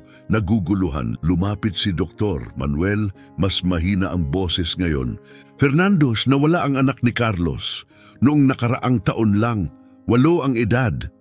Naglaho ang apoy sa mga mata ni Fernando. Bumaling siya muli kay Carlos. Ngayon puno na ng habag at hindi ng autoridad. Ginoong Carlos, tanong niya ng mahinahon. May sakit siya sa puso. Banayad na sabi ni Carlos, hindi siya nakaligtas sa operasyon. Lubos kong ipinapaabot ang pakikiramay ko. Tapat na tugon ni Fernando. Hindi ko alam. Salamat, tumango si Carlos, ngunit hindi iyon ang dahilan ng pagpunta ko rito. Kung ganoon, bakit? Huminga si Carlos, pinatatag ang dibdib. Nangako ako sa anak ko na tutulungan ko ang ibang batang katulad niya. Bibili ako ng mga truck na yon para palawakin ang produksyon at pondohan ang pagpapatayo ng isang ospital para sa mga bata. Ganap na libre. Hindi agad nakapagsalita si Fernando. Nabigla siya. Hindi pala ito transaksyon sa negosyo. Isang bagay itong sagrado. Yung ospital? Oo, ang Carmen Hospital sa kanyang alaala. At ang mga truck, tanong ni Fernando, tutulong ang mga ito na palakihin ang operasyon, mapabuti ang transportasyon. Bawat dagdag na kita ay diretso sa konstruksyon. 15 truck, isa para sa bawat buwang hinintay niya ang operasyon na hindi dumating sa oras. Muling bumaling si Fernando kina Ricardo at Anita. Ngayon ay may katahimikang galit. Tinawanan ninyo ang isang taong nagsusumikap magtayo ng ospital para sa mga batang may sakit. Hindi namin alam, hagulgol ni Anita. Hindi namin alam. Hindi ninyo alam, mariing tugon ni Fernando, dahil hinusgahan ninyo siya, dahil hindi siya nakasuot gaya ng iniisip ninyong anyo ng mayaman. Maingat na sumingit si Carlos. Dr. Fernando, hindi na kailangang sumigaw. Natutunan na nila ang leksyon nila, wala nang kailangang idagdag. Tinitigan siya ni Fernando ng may malalim na respeto. Tama ka, ngunit bilang may-ari, ako pa rin ang may buong pananagutan sa nangyari. Tapos na iyon, sagot ni Carlos. Gusto ko na lang ituloy ang dahilan kung bakit ako nandito. Tumango si Fernando. Oo, ang 15 truck. Anong model ang gusto mo, Ginoong Carlos? Tanong ni Dr. Fernando. Mercedes Actros 2.151 6x4, tugon ni Carlos. Fully equipped, kasama ang lahat ng add-ons. Ang total ay 7.4 na milyong reais. Papayagan mo ba akong ibigay ito sa 7 milyon? Alok ni Fernando. Hindi na kailangan ng diskuwento, matatag na sabi ni Carlos. Narito ako para bayaran ang tamang halaga. Matapos ang lahat ng pinagdaanan mo sa dealership na ito, tugon ni Fernando, ang pagbibigay ng diskwento ang pinakamaliit na maaari kong gawin. Tumango si Carlos, nag-isip sandali. Ang mas mababang presyo ay hindi magbubura ng nangyari kanina, wika niya. Ngunit ang paraan ng paghawak ninyo ngayon sa sitwasyon, iyon ang mahalaga. Ano ang ibig mong sabihin? Tanong ni Fernando. Ituro mo sa iyong team na ang pera ay hindi nakatahi sa isang suit o sa mamahaling sapatos. Ang respeto ay hindi nakabatay sa suot ng tao. Ang bawat kliyente ay nararapat tratuhin ng may dignidad. Walang exception.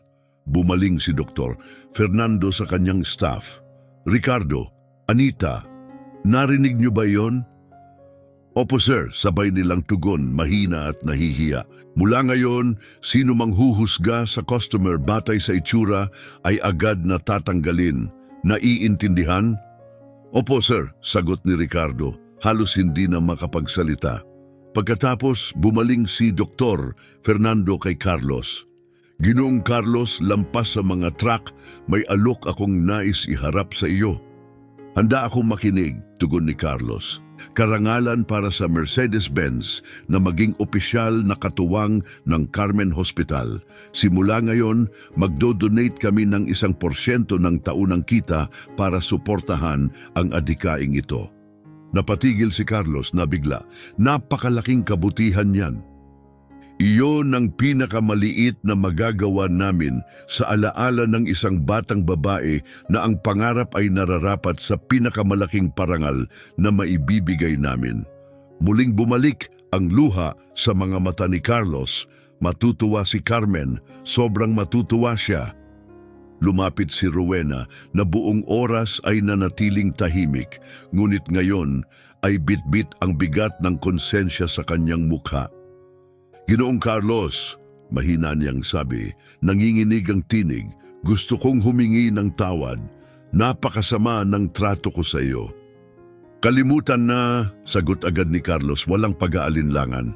Hindi ko kayang kalimutan, tugon ni Rowena, ngunit gusto kong itama, ang asawa ko ay kongresista, matutulungan namin na mapabilis ang mga legal permits at authorizations para sa ospital. Tumingin si Carlos sa kanya, natigilan. Lahat ng tulong ay malugod na tinatanggap. Kinuha ni Dr. Fernando ang kanyang tablet at sinimulang ayusin ang kontrata. Ginoong Carlos, kailan mo gustong maihatid ang mga truck? Sa lalong madaling panahon, tugon ni Carlos. Bawat araw na lumilipas ay isa pang batang maaaring naghihintay. Naiintindihan ko. Ihahatid namin ang lahat ng 15 truck sa loob ng 1 linggo at bawat isa ay magkakaroon ng pangalan ng ospital na nakapinta ng may pagmamalaki. Perpekto, sagot ni Carlos. Lumapit ng maingat si Ricardo. Ginoong Carlos, maari ba akong magsalita? Sige. Tinuruan mo ako ng isang bagay ngayon na hinding-hindi ko makakalimutan. Ang pinakamahalagang aral sa buhay ko. Nangangako ako na hinding-hindi na ako huhusga ng tao base sa itsura nila. Tinitigan siya ni Carlos. Sana'y totoo yan. Totoo, at gusto kong patunayan, idadonate ko ang sahod ko sa loob ng 6 na buwan para suportahan ang ospital. Sumama si Anita, mahina ang boses. Ako rin, gusto kong tumulong para parangalan ang alaala ni Carmen. Nakita ni Carlos sa kanilang mga mukha na nagbago sila. Naging mapagpakumbaba at ngayon ay dala na rin nila ang pangarap ni Carmen. Lagi niyang pinaniniwala ang kayang magbago ang mga tao, sabi niya. Mukhang tama siya. Tinapos ni Dr. Fernando ang huling detalye ng kontrata. Tapos na, Ginong Carlos, kabuang presyo, 7,400,000 reais, bayad na buo, delivery sa loob ng 7 araw. Iniabot ni Carlos ang kanyang itim na card. Iproseso mo. Sa loob ng ilang segundo, nakumpirma ang bayad, 7,000,000 reais, aprobado ng walang alinlangan, ang pinakamalaking benta sa kasaysayan ng dealership. Natapos sa katahimikan, tumingala si Dr. Fernando. Isang karangalan na mapagsilbihan ka, Ginoong Carlos. Ngunit higit pa roon, karangalan na makatayo sa tabi ng pangarap ni Carmen. Ngumiti si Carlos. Sa unang pagkakataon sa araw na iyon, isang tunay ng ngiti. Pinagmamasdan niya tayo, sabi niya, at alam kong proud siya na ang 15 truck na ito ay tutulong magligtas ng iba pang batang babae na katulad niya. Dinagdag ni Dr. Manuel at proud siya sa ama niya. Dahan-dahang isinuot muli ni Carlos ang kanyang sombrerong yari sa dayami. Salamat Dr. Fernando, salamat sa lahat. Ang mga truck na ito ay hindi lang makina. Sila ang simula ng isang bagay na magbibigay ng pag-asa sa mga pamilya sa buong Brazil. Lumakad siya patungo sa pintuan. Tahimik siyang pinanood ng lahat. Hindi na ang lalaking kanilang ininsulto, kundi ang lalaking nagbago sa kanila. Bago siya tuluyang lumabas, humarap si Carlos. Tandaan ninyo ito, Anya. Ang karakter ay hindi isinusuot. Ito'y dinadala mo. At sa ganung paraan, lumabas siya ng dealership na katulad ng pagpasok niya, payak, matatag at puno ng layunin. Ngunit ngayon, iniwan niya ang lugar bilang isang taong iginagalang ng bawat kaluluwang nakasaksi ng pinakamakapangyarihang aral ng kanilang buhay. Pagkarating niya sa pinto, tinawag siya ni Dr. Fernando. Ginoong Carlos, sandali lamang. Hintay ka muna. Huminto si Carlos at lumingon pabalik. Lumapit si Dr. Fernando, mas mababa ang boses, puno ng tahimik na pag-usisa. Ginoong Carlos, kanina nabanggit mo ang pangako mo sa iyong anak na babae, pero hindi mo ikinuwento ang buong istorya.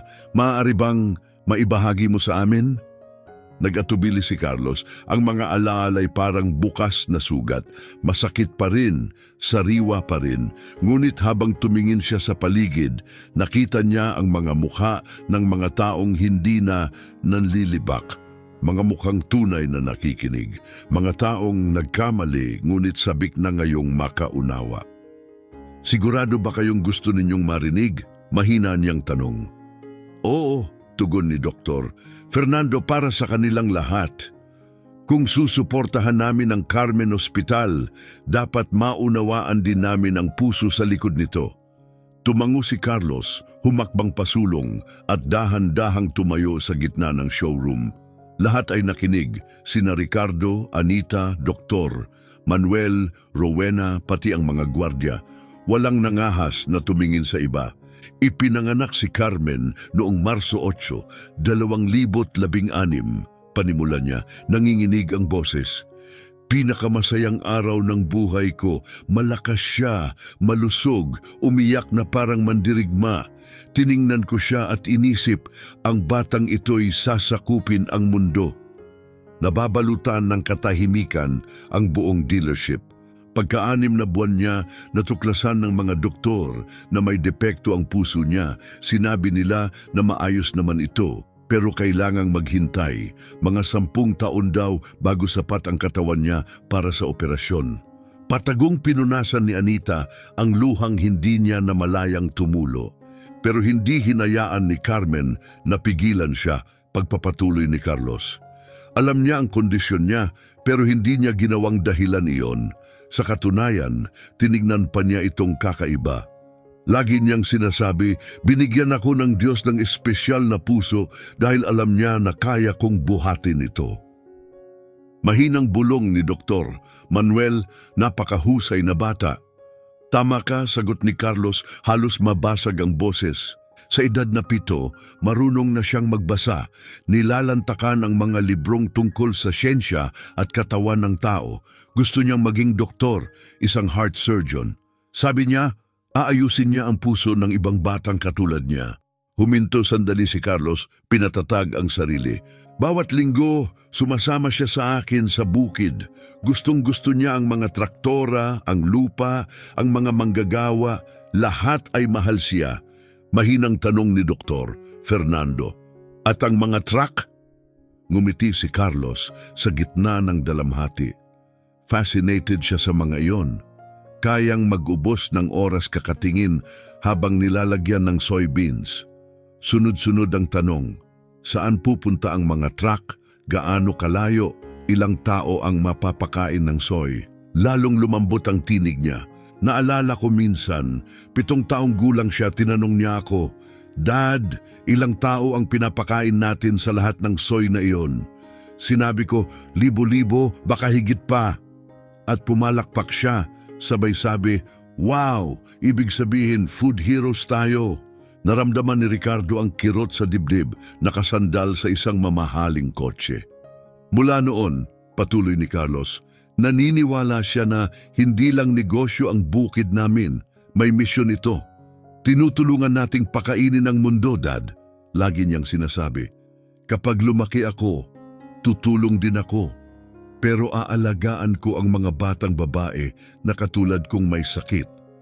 Si Rowena, na noon ay pawang panunuya, ngayon nakatayo sa katahimikan, puno ng pagsisisi at pagkamangha.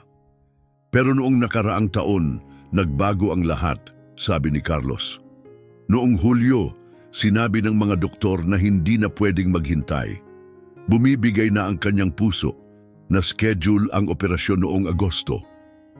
Ramdam ng lahat ang biglang pagbabago sa hangin. Alam nilang saan papunta ang kwento. Excited si Carmen. Sabi niya pagkatapos ng operasyon, makakatakbo na siya sa bukid. Nananaginip siyang makakapaglaro ng hindi hinihingal, makakahabol sa mga aso, mananalo sa taguan. Pinunasan ni Carlos ang matagamit ang manggas ng kanyang kamiseta. Gabi bago ang operasyon, nag-check-in kami sa ospital. Nakatulog ako sa upuang katabi ng kama niya. Mahinang bulong ni Anita at pagkatapos, tumango si Carlos, namumuo ang bukol sa lalamunan. Mga 2:00 ng umaga, ginising niya ako. Natatakot siya, pero matapang, laging matapang. Sabi niya, Dad, pwede ba akong humiling? Mabilis ang tibok ng puso ko. Anuman, prinsesa. At sinabi niya, kapag may nangyari sa akin bukas, kapag hindi ko kinaya, ipangako mo bang tutulungan mo ang mga batang babae na walang pera para sa operasyon? Itatayo mo ba ang ospital para sa kanila? Tuluyang nabasag ang boses ni Carlos. Sinabi kong magiging maayos siya na walang mangyayaring masama, pero patuloy niyang hinahawakan ang kamay ko at muling nagsabi, I-promise mo, Dad, i-promise mong gagamitin ang bukid natin para iligtas ang iba pang batang katulad ko. Pinupunasan na rin ni Dr. Fernando ang kanyang muka. Ang buong showroom ay puno ng tahimik na pag-iyak. Ano ang isinagot mo? Mahinang tanong niya. Tumingala si Carlos, kumikislap ang mga luha sa kanyang mga mata. Sinabi kong oo, nangako akong itatayo ko ang pinakamalaking ospital ng mga bata sa estado. At ipapangalan ko ito sa kanya, ang Carmen Hospital. Pumikit siya.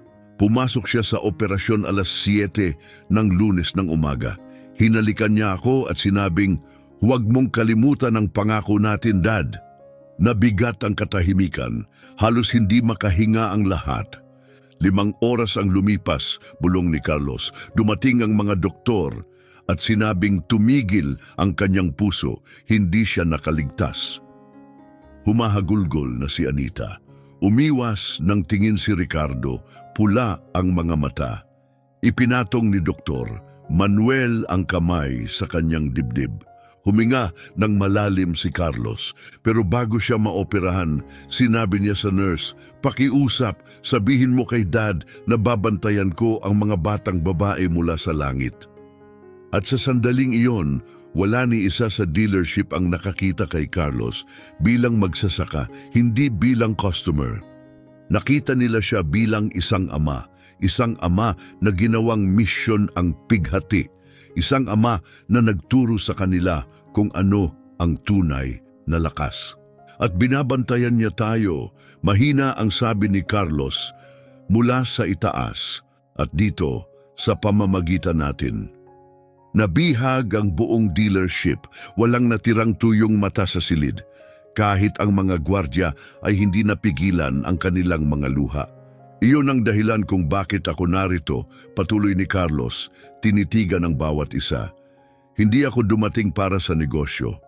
Dumating ako para tuparin ang pinakabanal na pangako na maaaring ibigay ng isang ama sa kanyang anak na babae. Lumapit si Dr. Fernando, puno ng damdamin ng mga mata at niyakap siya.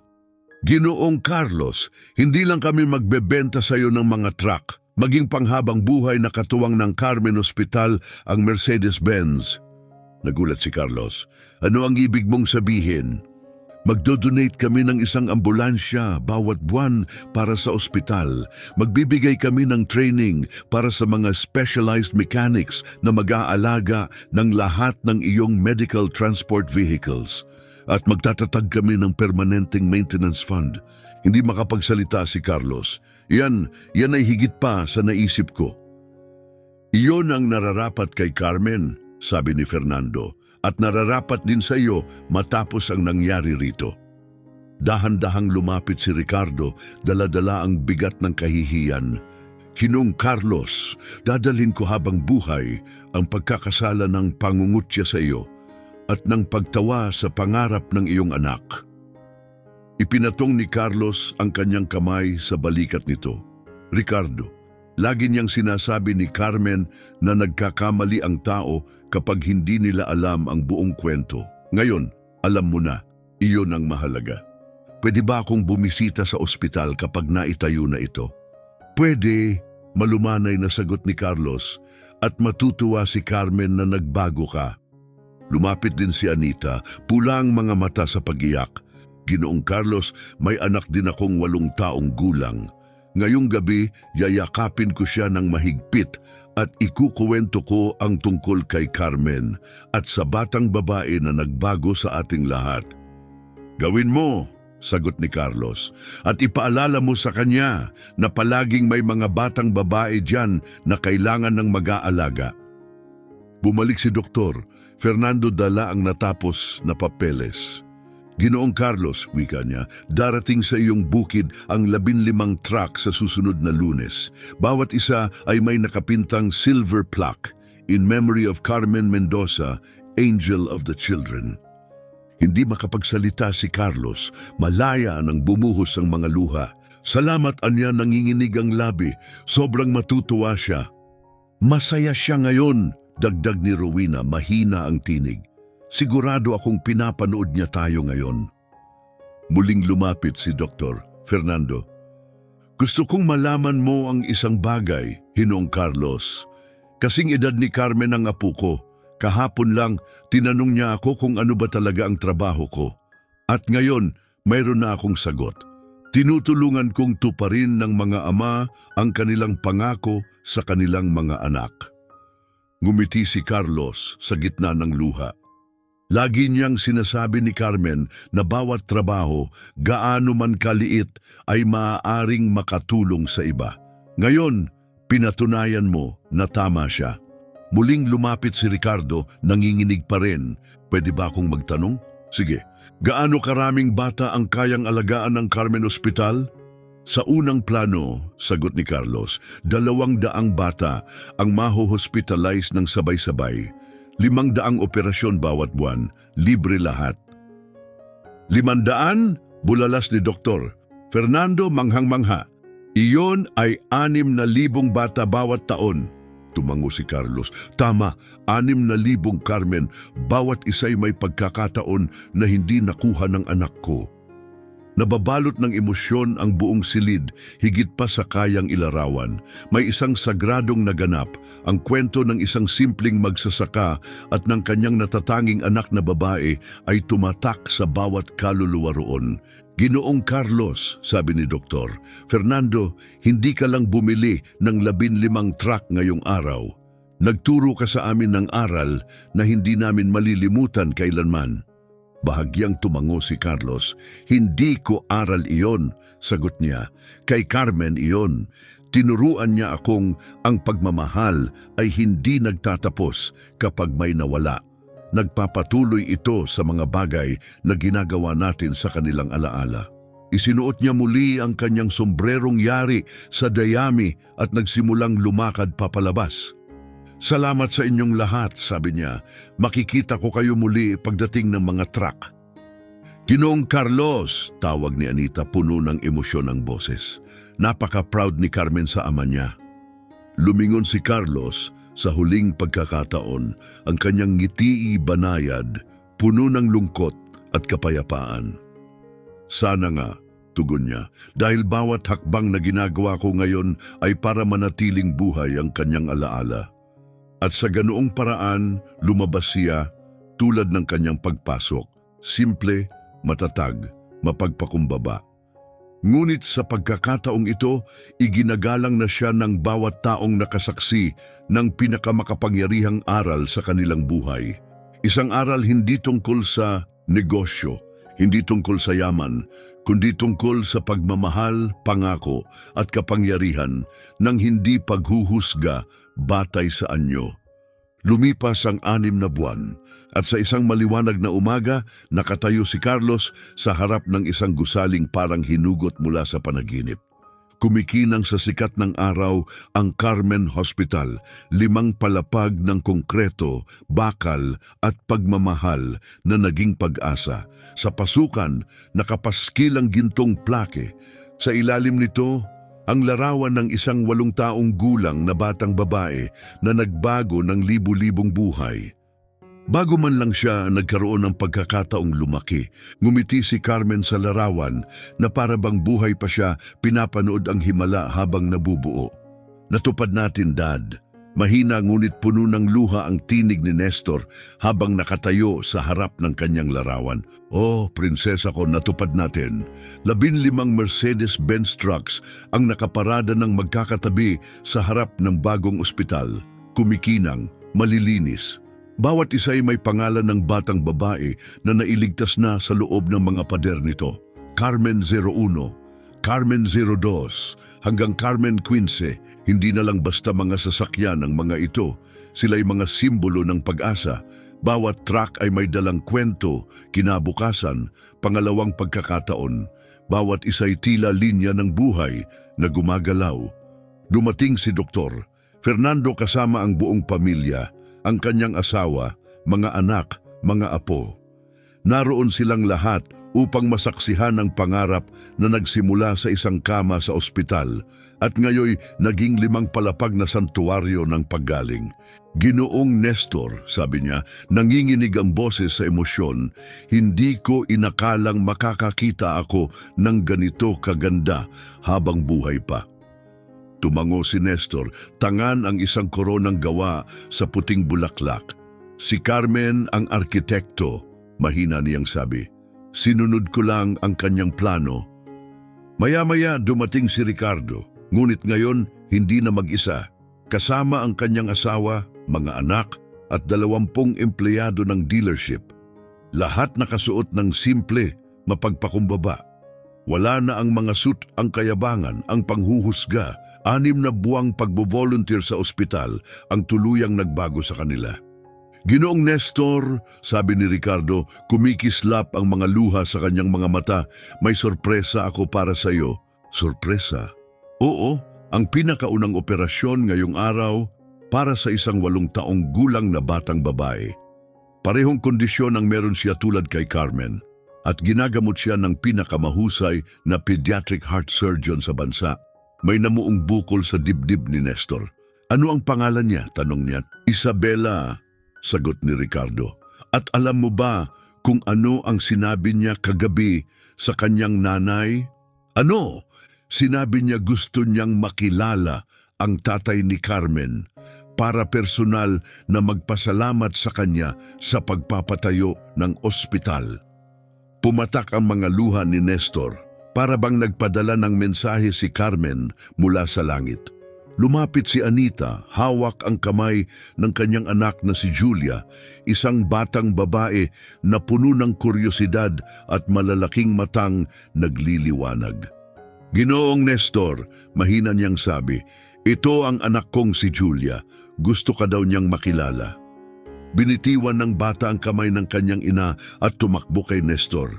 Tito Nestor! Sigaw niya puno ng tuwa. Ikinuwento ni Mama ang lahat tungkol kay Carmen. Lumuhod si Nestor. Talaga? At ano ang sinabi niya? Sinabi niya na isa siyang anghel at hiningi niya sa iyo na tulungan ang mga batang babae na may sakit. Totoo ba yon? Totoo, sagot niya, ngumingiti ng marahan. Kung ganoon, kaibigan ko siya dahil gusto ko ring tumulong sa mga batang babae na may sakit. Yumakap si Nestor kay Julia at muling naramdaman ang presensya ni Carmen, hindi lang sa larawan kundi sa boses ng batang ito. Alam mo ba kung ano ang ginawa ng iyong mama matapos marinig ang kwento ni Carmen? Tanong niya. Ano? Binago niya ang kanyang buhay.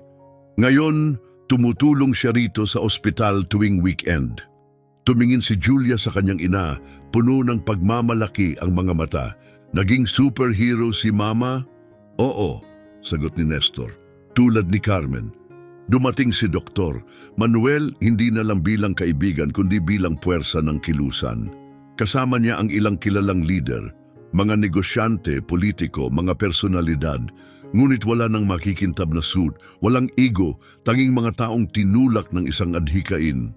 Ginoong Nestor, mainit na sabi ni Dr. Manuel, may mga kaibigan akong isinama. Ilan? 50 negosyante. Sama-sama, nangako silang pupunduhan ang operasyon ng ospital sa susunod na 20 taon. Nanlaki ang mga mata ni Nestor. 50? Naabot na ng kwento ni Carmen ang bawat sulok ng São Paulo. Lahat gustong maging bahagi ng pangarap na ito. Sakto, isang puti at pilak na Mercedes ambulance ang huminto sa harap ng ospital, ang pinakauna sa buwan ng donasyong ipinangako. Mabilis na bumaba ang isang babae, hawak ang kanyang anak, umiiyak. Pakiusap, tulungan ninyo ako, may sakit ang anak ko. Agad lumabas ang mga nurse na may stretcher, inakay ang bata papasok habang naiwan ang ina sa labas, humahagulgol.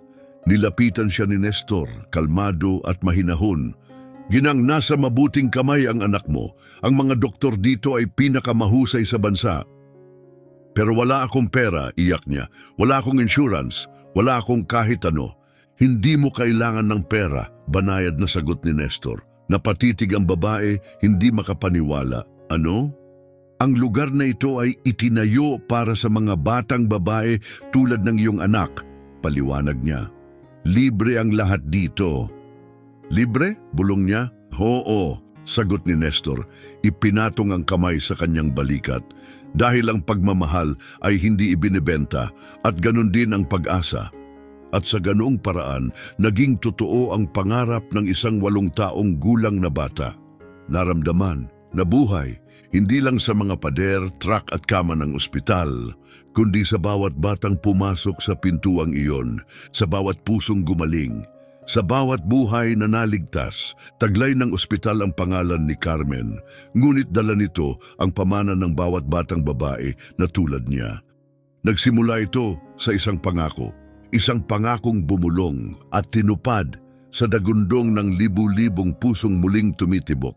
Sino ang nagtayo ng lugar na ito? Tanong ng ina, nanginginig ang tinig sa hindi makapaniwalang damdamin. Itinuro ni Nestor ang gintong naka-frame na larawan sa pasukan. Ang larawan ng isang batang babae na nakangiti, nakasuot ng puting bestida. Isang bata, sagot niya, isang 8 taong gulang na batang nangangarap na tumulong sa iba na katulad niya. Napatitig ang babae sa kanya, gulat na gulat. Anak mo ba siya? Anak ko siya, malumanay na tugon ni Nestor. At ngayon, siya ang anghel na tagapagbantay ng bawat batang babaeng pumapasok dito. Bumagsak ang babae sa kanyang mga bisig, humahagulgol. Salamat, bulong niya, salamat sa lahat ng ito. Huwag akong pasalamatan, banayad na sagot ni Nestor. Pasalamatan mo si Carmen. Isang oras lang ang lumipas, nakalabas na ang kanyang anak mula sa ospital, malusog. Isa lang pala itong matinding allergic reaction na agapan sa tamang oras. Kung wala ang ospital, maaari sanang naging trahedya. Bumalik ang ina, hawak na ngayon ang kamay ng kanyang anak. Ngayon, may ngiti na sa kanyang mukha imbes na luha. Tito, sabi ng batang babae nakatingala kay Nestor. Sabi ni Mama, may isang batang babae raw na nagtayo ng ospital na ito para sa akin. Tama, sagot ni Nestor. Siya ang nagtayo nito para sa iyo at para sa lahat ng batang babaeng nangangailangan ng gamutan. Nasaan siya ngayon? Tumingin siya sa langit.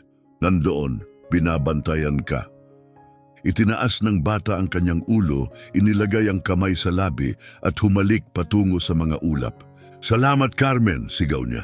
At sa sandaling iyon, ramdam ni Nestor na parang sabay na basag at gumaling ang kanyang puso. Sa bawat batang naililigtas, muling nabubuhay si Carmen. Tahimik na lumapit si Doktor. Fernando pinupunasan ang mga mata.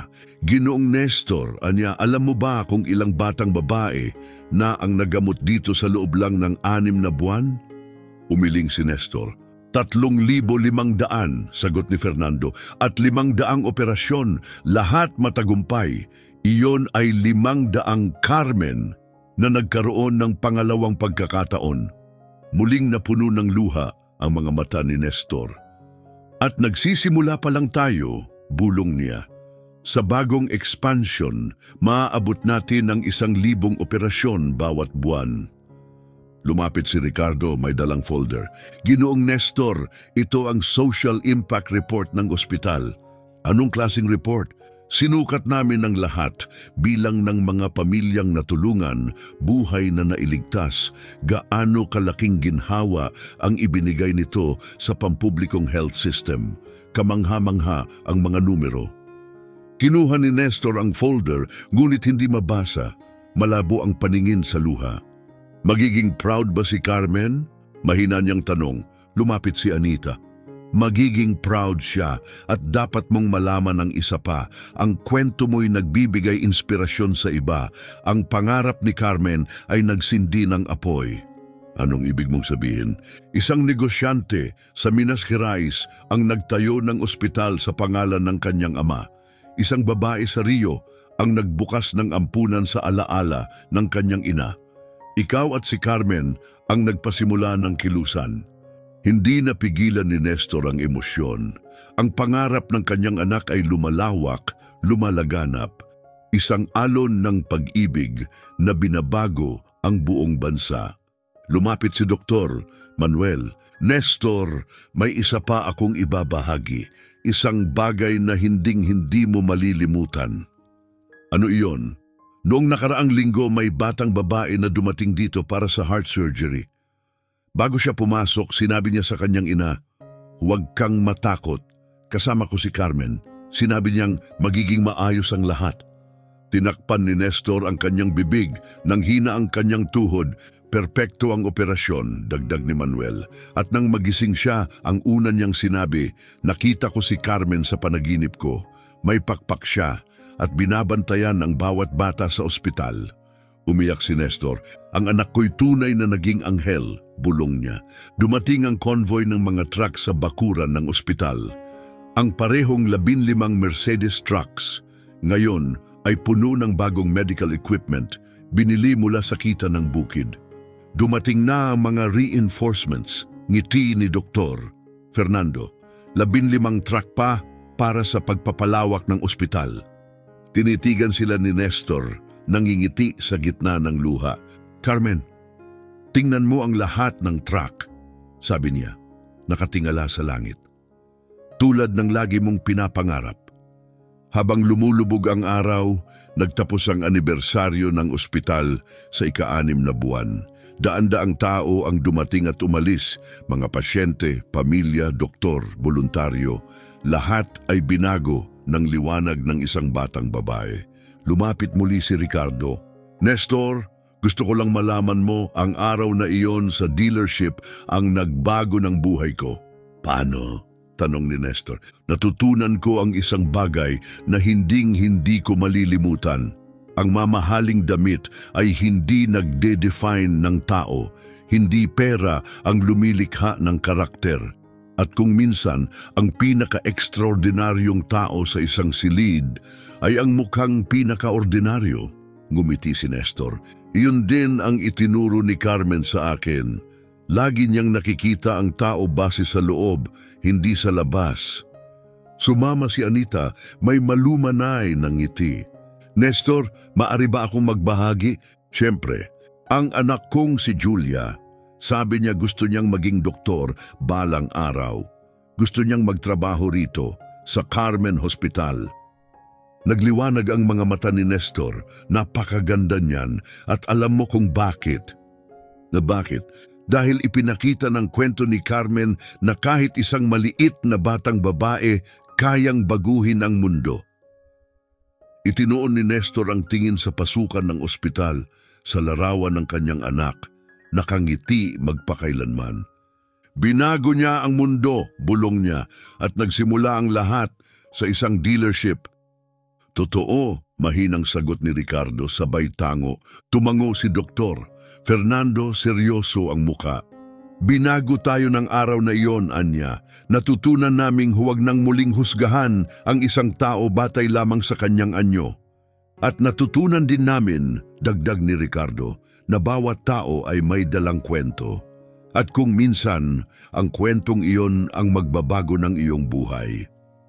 Patuloy na nakatitig si Nestor sa ospital, mahina niyang ibinulong sa gitna ng luha, lagi iyong pinaniniwalaan ni Carmen. Sabi niya, bawat isa ay may espesyal na bagay na maituturo sa mundo.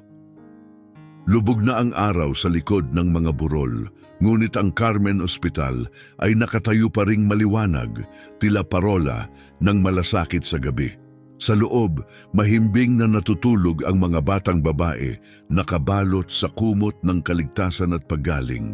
At sa kabuuan ng lungsod, may mga magulang na nakaluhod sa tabi ng kama ng kanilang mga anak, bumubulong ng pasasalamat sa isang batang hindi nila kailanman nakilala, ngunit siyang nagligtas ng buhay ng kanilang mga anak na babae. Ginoong Nestor, banayad na sabi ni Dr. Fernando, tinupad mo ang pinakamagandang pangako na nasaksihan ko. Umiling ng marahan si Nestor. Hindi palubos, hiningi ni Carmen na tulungan ko ang mga batang babae na nangangailangan at hanggat may isa pang batang nangangailangan, nagpapatuloy ang pangako. Lumapit si Ricardo. Kung ganon magpapatuloy tayo, magkakasama. Magpakailanman, sagot ni Nestor, magpakailanman, sabay na tinig ng lahat ng naroon. Muling tumingin si Nestor sa larawan ng kanyang anak, ang ningning ng ngiti nito. Nakapirmi magpakailanman sa pasukan ng ospital. Mission accomplished, Carmen, bulong niya, kahit para sa araw na ito. Kinagabihan, habang lumilipad pa uwi si Nestor patungo sa bukirin kung saan unang umusbong ang pangarap, nakita niya ang sinag ng buwan na kumikislap sa mga bubong ng ospital sa ibaba. Ang 15 Mercedes trucks ay hindi na basta mga sasakyan, sila ay mga simbolo ng pangakong tinupad. ng pag-ibig na lumalampas sa kamatayan at ng isang katotohanang dapat tandaan ng mundo. Huwag mong husgahan ang tao ayon sa itsura dahil baka tinatanggihan mo ang isang anghel na nakatago. Ang kwento ng magsasakang minsang kinutya, ang lalaking ginawang layunin ang kanyang pighati, ay kumalat sa buong Brazil. Ngunit para kay Nestor, hindi iyon tungkol sa atensyon, hindi iyon tungkol sa paghanga. Ang mahalaga ay ito, sa isang lugar, sa katahimikan ng kalangitan, may batang babae na may kulot na buhok at makinang ng ngiti ang nakatingin. Proud sa ama na tinupad ang kanyang huling hiling at ginawa itong isang bagay na mamumuhay magpakailanman. At sa bawat batang nailigtas, sa bawat batang babae na nakalabas ng ospital na may bagong kinabukasan, palaging ibubulong ni Nestor sa hangin. Isa pa iyon, Carmen, isa pang buhay na nailigtas mo. Dahil ang tunay na pag-ibig ay hindi nagtatapos kapag may nawala. Ito'y nagpapatuloy sa mga pangakong ating tinutupad, sa mga buhay na ating pinoprotektahan at sa liwanag na pinipili nating ipasa wakas.